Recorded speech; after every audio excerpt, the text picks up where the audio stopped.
News মহিষাদলের পক্ষ থেকে সবাইকে স্বাগতম। আজকে চলে এসেছি আমাদের নন্দকুমার বিধানসভায় একটা রথযাত্রা, প্রায় 140 বছর ধরে রথযাত্রা, যেটা হচ্ছে দয়ালদাসী গ্রামে। তো সেই মন্দিরের সামনে কিন্তু চলে এসেছি। চলো এখানে মন্দির কমিটির সঙ্গে কিছু কথা বলে নেওয়া যাক। দয়ালদাসী গ্রামের যে রথযাত্রা হয়, সেই রথযাত্রার কমিটির কাছ থেকে শুনে নেওয়া যাক যে রথযাত্রাটা কত বছর ধরে হচ্ছে। রেডি চলো, কত বছর ধরে হচ্ছে সেটা জেনে নেওয়া যাক। বলছি কাকু, আপনার নাম কি? আমার নাম শঙ্কর প্রসাদ রায়, বাড়ি দয়ালদাসী, নন্দকুমার থানা, নন্দকুমার ব্লক, পূর্ব মেদিনীপুর। বলছি এই যে রথযাত্রা উৎসব যেটা হয়, এটা প্রায় কত বছর ধরে হচ্ছে? এটা দীর্ঘদিনের মন্দির এবং দীর্ঘদিনের রথযাত্রা। 1886 সাল ইংরাজির, এখন বর্তমানে ইংরাজির হচ্ছে যে 2026, আর বাংলার হচ্ছে 1309 সালে এখানে স্থাপিত হয়েছিল। এখন বর্তমানে 1433 সাল চলছে, দীর্ঘদিনের মেলা।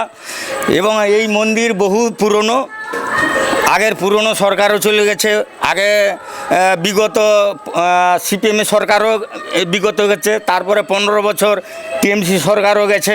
আমরা বহু সরকারের কাছে বহু অনুরোধ করেছিলাম মন্দিরকে একটা সুন্দরভাবে পরিচালনা করার জন্য, সেটাও করেনি।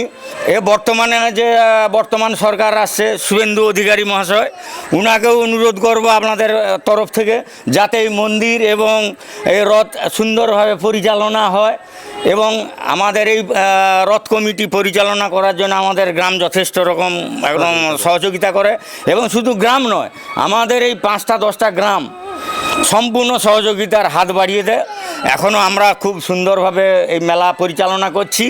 তাই সরকারের কাছে আমরা অনুরোধ করব, এই মন্দিরটার দিকে যেন একটু তাকায়, তাহলে সরকারের কাছে আমরা কৃতজ্ঞ থাকব। আচ্ছা, বলছি এই যে এখানে যে রথযাত্রাটা হয়, তো কোন দেবতার?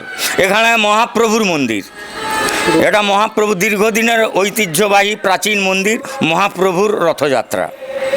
এইখানে আবার রথের আবার অনেক কিছু নাম আছে, হড়কাহড়কির রথ, ফাটাফুটিকের রথ, দৌড়াদৌড়ির রথ, সনবাড়ির রথ।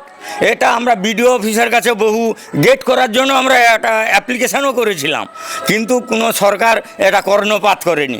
তাই আমরা প্রত্যেকটা সরকারের কাছে অনুরোধ করতেছি।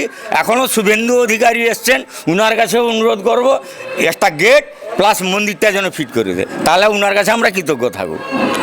এবার তোমাদেরকে দেখাবো যে এখানে কেমনভাবে রথযাত্রা উৎসব হয়, সেটাই তোমাদেরকে দেখাচ্ছি।